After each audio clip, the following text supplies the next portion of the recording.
Next up is a comrade in the struggle. She's a firecracker. That's not in my notes, but she's a firecracker. Woo! Monica Cruz is an activist with the Justice Center in El Barrio and a member of the Party for Socialism and Liberation. She writes about healthcare access, women's liberation, and the LGBTQ issues for liberation. News. Please receive her. Come on up, Monica. Come on up, firecracker. Thank you, Saundrea. Wow, I'm just feeling like really inspired and pumped up over hearing all these incredible speakers. Can we give another round of applause for everyone who's hit this mic? So as folks have already mentioned, this city keeps feeding us the lie that they have no money to give to NYCHA, right? So I want to talk, let's follow the money. Let's see where this money is going. We see that de Blasio is currently pushing a plan to spend $10 billion on building 4 new jails across the city, as if our people need more cages to be locked up in, right? We see that this city spent millions hiring 500 more transit cops to patrol and arrest people on their way to work and school. Where's the money for the transit system itself that's falling apart? You see that they have $402,628 to give to Greg Russ. That's more than President Donald Trump makes. What kind of ridiculousness is this? So these examples alone show that the city government clearly has money to spend on public housing, but clearly does not care about the public housing residents here in this city, clearly does not care about our safety, about our housing, about our rights. So as it's been mentioned back in June, residents here showed that when the people are united and organized, they win. And the struggle against the infill was really incredible and a testament to what happens when we fight back. Residents flyered, residents marched and spoke out at community board meetings, meeting after meeting after meeting since 2015. That was 4 years of struggle. And it was an incredible victory that the newspapers tried to allot to politicians getting involved. And, you know, we appreciated their support, but I just want to be here to say it was the people that made that happen, no elected official.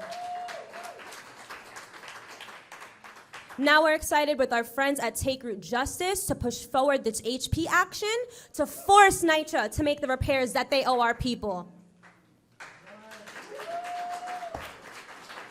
Residents at the Smith houses were able to successfully push forward an HP action, and they made NYCHA do the repairs that they were owed. And we look to them for an example of what that struggle will look like. And we hope that every single resident in this room at Isaacs Homes will please make sure to fill out an intake form in the back and get involved in the struggle for the HP action, because the more on our side, the better chance we have of winning, right? So I want to talk about how for decades, the city, state, and federal governments have continued to take money away from public housing. Like it was mentioned before, for 2 decades, NYCHA was taking money from residents to give to the NYPD to patrol our developments here in this city. This kind of brutal policing is what led to the killing of a Kai Gurley out in the pink houses in Brooklyn. I don't know if y'all heard about that. He was killed for the crime of walking down his staircase. He was a father, and we at the Justice Center were out in the streets marching for him too, because we understand that all struggles for justice are connected, right? We understand that NYCHA is an invaluable source for working and poor people in this city. Millionaire developers are drooling over the estimated $1 trillion worth of land that NYCHA developments sit on. I have been up and down the staircases and buildings on this development, seeing the beautiful views of the highway and of the river that we got. They are salivating over that. And the politicians who are accepting their money happily are so ready to hand it over to them. And we know that that's not going to happen. As I mentioned before, this struggle for public housing to protect NYCHA here in the city is indicative of a larger nationwide crisis. In the US, we have nearly 3.5 million people experiencing homelessness every year, while 17.4 million homes sit vacant. And this is a country that claims to stand for human rights and democracy and acts like the global policeman of the world, right? I want to say that there are more options. There are other systems out there that actually work for the people. I'm sure just watching the news, folks have heard about the economic crisis in Venezuela. And despite the incredible struggles that people are facing there and the sanctions that they're struggling under, through their mission to build more public housing, they've been able to build 2.6 million affordable homes so far. So what does that say? In a country that's still developing and dealing with an economic crisis, what does that say about the United States, the richest country, one of the most powerful countries that this world has ever known?